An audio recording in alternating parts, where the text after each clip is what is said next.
മാസപ്പടി കേസിൽ കുറ്റപത്രം വിചാരണ കോടതിക്ക് കൈമാറി. എറണാകുളം ജില്ലാ കോടതിയുടേതാണ് നടപടി. സാമ്പത്തിക കുറ്റകൃത്യങ്ങൾ പരിഗണിക്കുന്ന Ernakulam judicial first class magistrate കോടതി 7-നാണ് കുറ്റപത്രം കൈമാറിയത്. ഇന്നലെയായിരുന്നു SFIO കുറ്റപത്രം സമർപ്പിച്ചത്. കുറ്റപത്രം പരിശോധിച്ച് നമ്പർ 8 തുടർ നടപടികളിലേക്ക് കോടതി കടക്കും.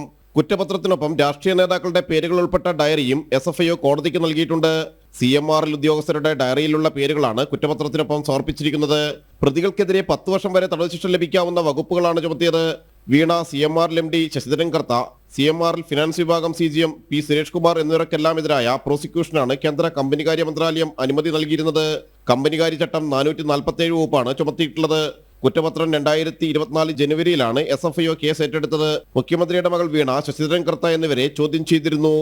ജനം, കൊച്ചി.